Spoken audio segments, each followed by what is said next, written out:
You are dawdling, Amicia. How will you be able to follow the lords at hunt? Is that your only ambition for me? To follow?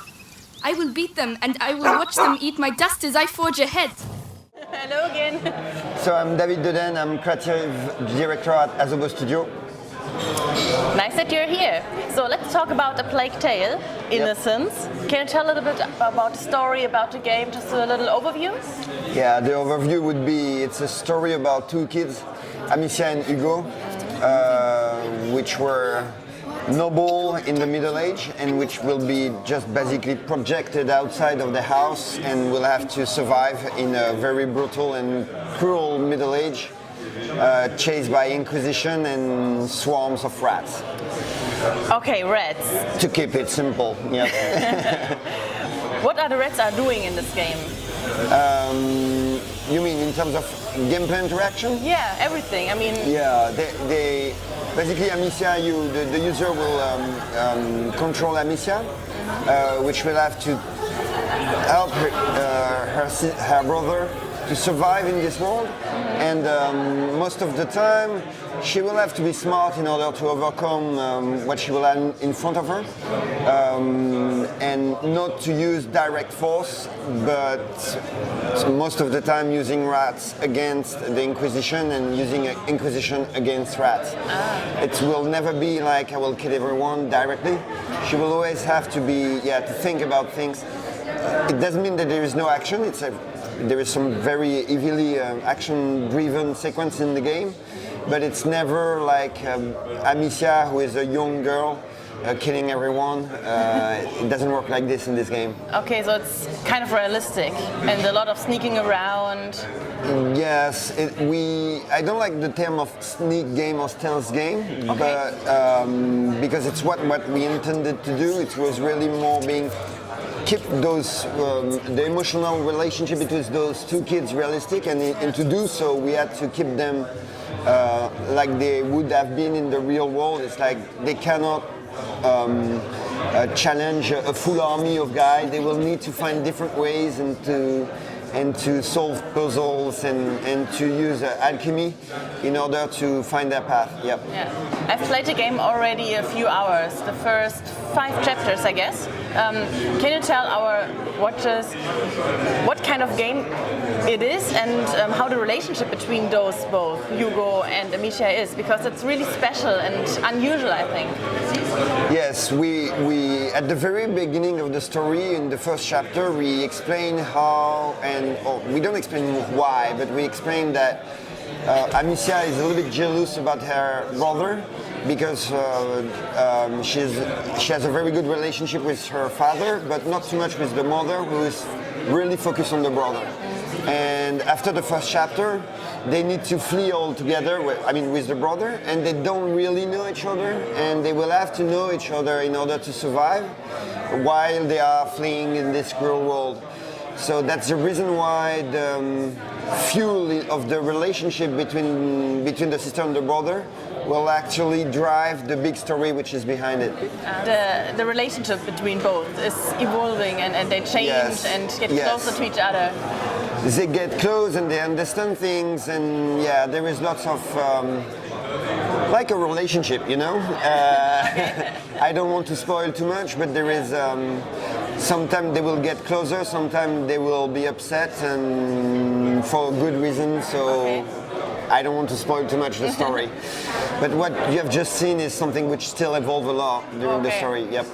I've seen in the first 5 chapters and heard the English voices and the German ones. I'm German, so I'm quite interested. And you told us the last time the English voices are quite special because they are kids, right? Yep. Are there some problems? I mean, it's an USK 18 game, and kids who are talking. Absolutely, it was a big problem because sometimes with the kids who have made the initial voices, which have helped a lot the adults which have made the voice in the German language because they have defined the tone. Yeah. We wanted this kids' innocence in the tone. The issue with this is that when you work with kids, you know, they go to school. Oh my God!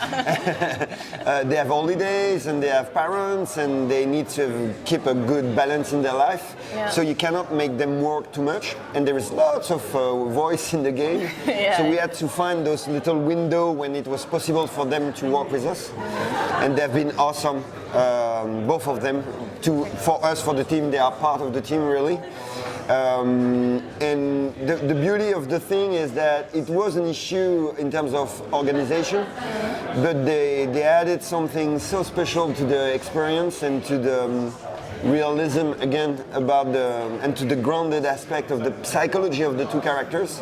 Sometimes they have even helped us to rephrase some of the dialogues. Okay. Because they were like, as a kid I would not say that. So please tell it like you want it, and suddenly the magic happened, and you have something even better than everything we have tried to make as realistic as possible by yourself. And so even when we had to make the German language, for example, obviously the German actor had the chance to have the English version with the kids implemented and as a reference in terms of tone, in terms of real childhood, and it has actually helped all the other language and translation to be better. Okay. Yep. That's nice. But I guess the English language took a lot more time because the kids have to go to school and all that stuff, right? Exactly. Yeah. It has been a very long run, and especially because we had to retake some stuff also. And with kids, the beauty of it is like most of the time, if the script is good, if the story is good, they get it and they naturally jump into it. Yeah. They're quite innocent. But if they're exactly like kids. Yeah. But when you were not able to convey to them the exact feeling or the exact context, which sometimes was hard because some of the theme of the game are not for kids. Yeah. So you cannot tell everything when you explain to them. So the way they were reacting to that, when it's not good with a kid, it's super hard to reorient what the psychology of where they are mentally, in terms of mindset. So yeah, it was at the end of the day, I actually believe we have saved time, because it would have been much more difficult with adults, even good professional adults, to actually make them feel like as much as kids as the actual kids. But working with kids obviously is also has its own problems. But at the end of the day, honestly, I would if we had to do another one or to restart, I would do the exact same thing. Oh, you would? Okay. Oh yeah, really. That's nice. Yeah. I prefer the English one as well. So, I mean, I love the German language. It's my mother tongue, but the English version is so full of emotions. I really can feel those kids and how they react. I like it a lot. So, good job. Thank you. Let's talk a little bit about different topic at all, but about the little riddles and the gameplay. I mean, a lot of light and fire is their topic. Can you tell more about that? Yes. Actually, it starts this story about the light in the game, which is obviously very important because it's the lights allow Amicia and Hugo to, and by the way, Inquisition 2 to push back the rats. Mm-hmm. So it's a real gameplay element. And it comes from the fact that when we've studied the Middle Age period, we realized how the light, even the fact to have light in your house, was something for rich people. Right. It was actually, at this time, having enough money to buy a candle was an actual thing. So the light was important, and we were thinking about that, and we were thinking about how to find a twist in the game. And when the rats comes, it was a perfect fit. Like the importance of the light at this age was actually embodied by the interaction with the rats. And to come back to the gameplay layer of it, it's the more we move forward in the story, the more Amicia will find ways to use the lights, or to generate lights, or to switch off lights, I would say, in order to move forward in the puzzles with the alchemy that she will learn with other characters. So there is lots of alchemy coming on top of the sling and what she can do with Hugo, and even Hugo and his relationship with the rest of the world will gonna evolve based on the light. Yeah. So it's hard to not tell too much, but yeah. No spoilers, please. Yeah. in the beginning it's quite easy to find out what to do, how to light up something, and is it getting harder in the next levels and chapters? I would not say it gets harder. I would say it's get more open. What you've played this time is more, not this time, I mean, because you've played everything finally. Yeah. So maybe you've noticed that it becomes more and more, I mean, the more you move forward in the game, the more you can Options basically to do. choose which weapon or which power per se you will gonna use to solve a puzzle, a situation. But the beginning of the game obviously is, even if it's hidden behind the story, it's still a tutorialization of all the move and the rules of the world, I would say.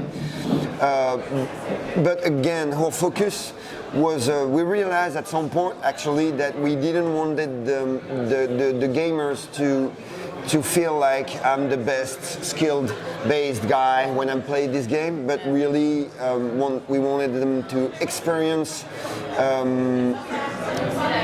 this relationship and feel smart when they are playing the game. So it was a thin line between making things too simple and making things too hard. Yeah.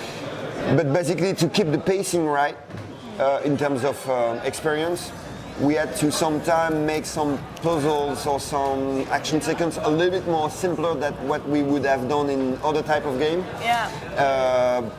And the balance we find, I believe, is better for the overall structure and experience. Yeah. It's what we've observed when we were doing user research.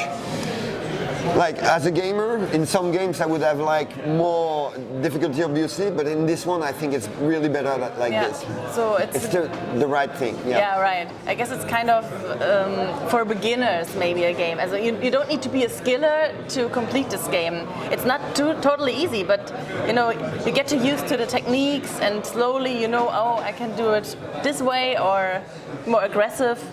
Yeah. And a lot of save points. Also, yeah, because it's one of the things we didn't want Amicia and Hugo to have live gauges.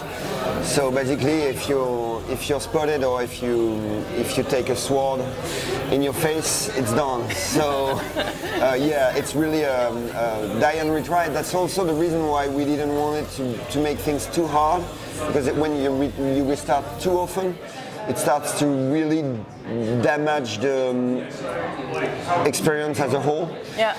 Even if the gameplay is interesting. So it's something we had to really find this line in between. But I would not say it's easy. I would say, because at the end you need to think about it, and the more you will see, the more you move forward in the game, the more you will realize that the way you combine your different powers to not alchemist power, let's say, you will see that what we've observed in the UR is that people enjoy the fact that they can do this, they can move forward their way, and we are very proud of that, because in this linear type of game, it's for us it's an accomplishment. Yeah. I see. Well, thank you for all those explanations, and I can't wait to play it in a few weeks. Thank you very much. Thanks.